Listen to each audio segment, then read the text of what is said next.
तर IPL match and मसाला शोमध्ये तुमचं स्वागत आहे। आजचा विषय नुकत्याच काल झालेल्या दिल्ली कॅपिटल्स विरुद्ध लखनौ सुपर जायंट्सच्या मॅचबद्दल। मॅचमध्ये तसं काही फार ग्रेट झालेलं दिसून आलं नाही, म्हणजे कुणी खूपच भारी बॉलिंग केली किंवा खूपच मोठी सेंचुरी झाली असं काही, पण तरी या मॅचमधून बरेच काही गोष्टी समोर आल्या, जसं की पॉईंट टेबल्समधील हालचाल असो, म्हणजे RCB 10व्या स्थानावर गेले, त्यामुळे विराटचं ट्रॉफीचं स्वप्न फारच अजून अवघड झाल्याचं दिसून येते। सोबतच ऋषभ पंतनं जो कमबॅक केला होता तो अजून स्ट्रॉंगररित्या कमबॅक करत त्याने चांगली कामगिरी केली आहे। याने अशा बऱ्याच गोष्टी काही झालेल्या आहेत, या सगळ्या चर्चा करण्यासाठी माझ्यासोबत फराग आहे।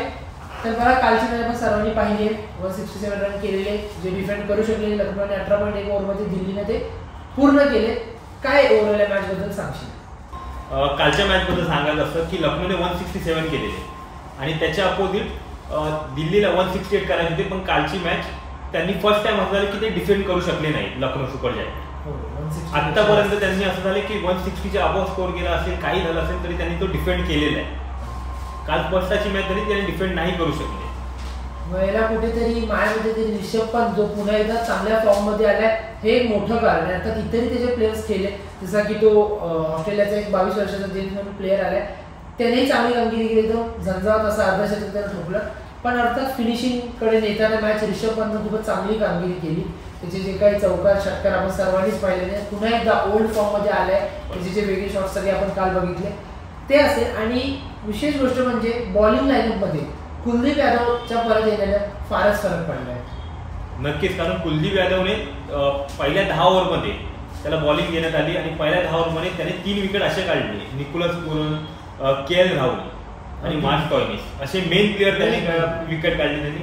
आणि तिथेच मेन म्हणजे लखनौ सुपर जायंट मागे पडले, जिथे फास्टर बॉलर चांगली कामगिरी करू शकले नाही तिथे कुलदीप यादवने 3 विकेट काढून संघाला फायदा करून दिला। अगदीच, तर सगळं झाल्यासारखी बरोबरच आहे। दिल्लीची तर चांगलीच खेळ झाली, पण जसं काही लखनौचा आपण बोललास 3 महत्त्वाच्या विकेट जिथे कुलदीप यादवने घेतल्या ते 100 रन झाले होते त्यांचे, त्यामुळे त्यांच्यानंतर त्यांना म्हणजे 120चा वगैरे टार्गेट देता येतं की नाही असंही वाटत होतं। पण तिथेच आयुष बदोनी आणखी प्लेअरने पुन्हा एकदा चांगली कामगिरी करून दाखवली। आपण आतापर्यंत व्हिडिओमध्ये शशांक सिंग असेल, आशुतोष शर्मा असेल, या आणखी प्लेयर्सनी यंदाच्या IPL मध्ये गाजवताना दिसतात आपल्याला, तेच पुन्हा एकदा आयुष बदोनीच्या रूपात दिसून आले आपल्याला। काय ह्याच्यावर काय वाटतं?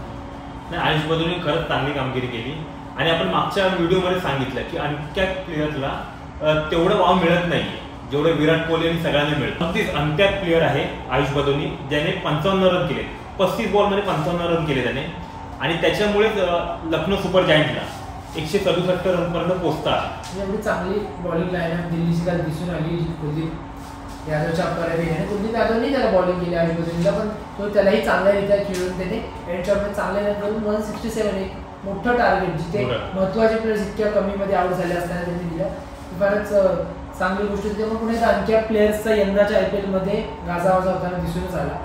याशिवाय अजून एक महत्त्वाची गोष्ट, जशी सुरुवातीला सांगितली, पॉईंट टेबल्स मध्ये RCB थेट 10व्या स्थानावर टिकली गेली, म्हणजे त्यांनी आतापर्यंत फक्त एकच मॅच जिंकल्यामुळे 2च पॉईंट आहेत त्यांच्याकडं, आणि त्यामुळे पुन्हा एकदा विराट यांचं असेल किंवा RCBच्या फॅन्सचं असेल, ट्रॉफीचं स्वप्न पुन्हा एकदा हळूहळू लांब चाललेलं दिसते।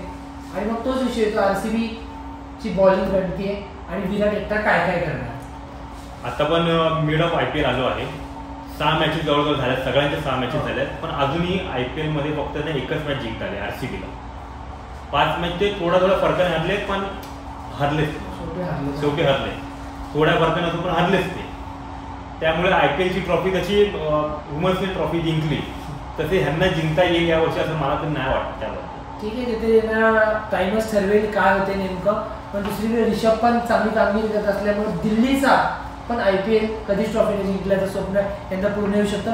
नेमकं काय ते येणाऱ्या काळात कळेलच, पण तुम्ही अशा चर्चांसाठी आणि वेगवेगळ्या बातम्यांसाठी पाहत राहा पुढारी न्यूज।